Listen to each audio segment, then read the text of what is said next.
నిలువెత్తున కూడా విషయం అనేది మరి వచ్చేసింది గనక ప్రేమైన దేవుని బిడ్డలారా, డాక్టర్లకు కూడా దేవుడు మంచి జ్ఞానాన్ని ఇచ్చి చక్కని వైద్యాన్ని అందించి ఈ రోజున సజీవునిగా నేను నిలిచానంటే దానికి కారణం దేవుడే. ప్రైజ్ లార్డ్, హల్లెలూయా.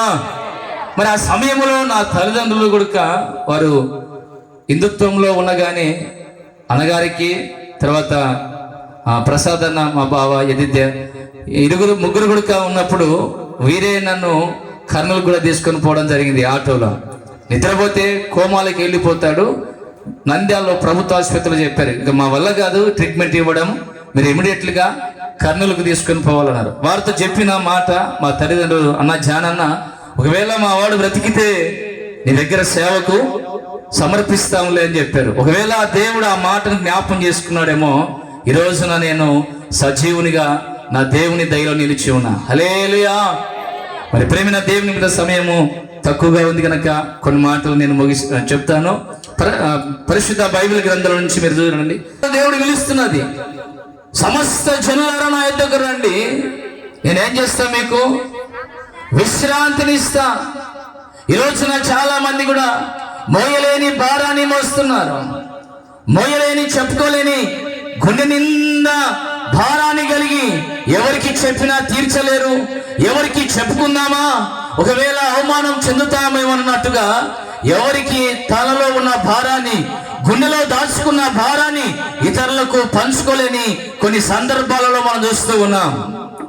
ఏ భారంతో నువ్వు కలిగి ఉన్నా గానీ, ఏ సమస్యతో నువ్వు ఉన్నా గానీ, నీ భారాన్ని తీసివేసి నీకున్న బాధను తొలగించి, నీకున్న అప్పుల భారమైన, రోగ భారమైన, వ్యాధి భారమైన, అది ఏ భారమైనా సరే దేవుడు మాత్రమే నీ భారాన్ని, ఆయన మాత్రమే మోయగలడు, ఆయన మాత్రమే తీసివేయగలడు. ఇంకెవ్వరు కూడా నీ భారాన్ని తీసివేయలేరు.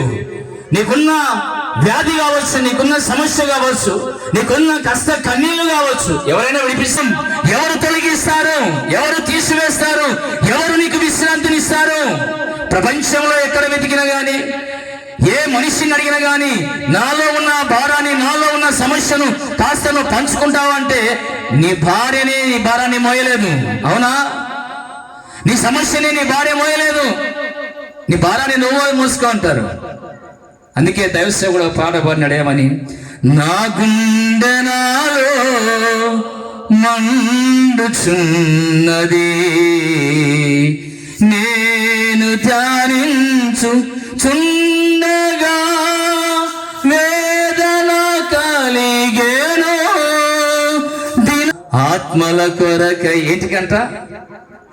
ఏం చెప్పలే, ఏంటికంటమ్మా? ఏ భారం కలిగి ఉన్నాడు దైవసేవకుడు? నశించిపోతున్న ఆత్మల పట్ల భారాన్ని కలిగి ఉన్నాడు.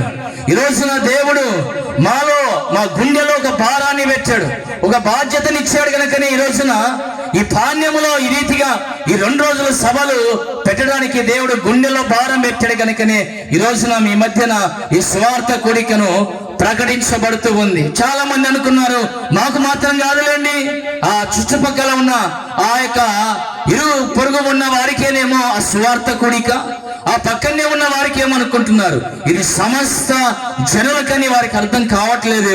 కీర్తన గ్రంథం 55వ అధ్యాయం 22వ వచనం చదువుతున్నా, నీ భారం యెహోవా మీద మోపము, ఆయనే నిన్నేం చేస్తాడంట, ఆదుకొనును. నీకు ఏ భారం ఉందో ఇతరులకు చెప్పాల్సిన అవసరం లేదు. నీకున్నటువంటి బాధ, నీకున్న కష్టాలు యేసయ్యకి మాత్రమే చెప్పుకో. అందుకే అన్నాడేమని, నీ భారాన్ని ఎవరి మీద మోపాలంట? యెహోవా. ఏ సమస్యలో చెప్పుకోలేని కష్టాలలో ఉన్నా గానీ, ఇదిగో నేను ఉన్నాను నాకు చెప్పు. ఇర్మియా గ్రంథం 33:3 అన్నాడు, ఇదిగో నాకు మొరపెట్టము, నేను నీకేం చేస్తా, ఉత్తరాన్ని ఇస్తాను, తిరిగి నీకు జవాబిస్తాను. నువ్వు ఏ సమస్యలో ఉన్నా గానీ, ఏ బాధలో ఉన్నా గానీ, నేను మాత్రమే నిన్ను విడిపించగలను, నేను మాత్రమే నిన్ను తప్పించగలను. ఏ కష్టాలలో ఉన్నా గానీ, ఎలా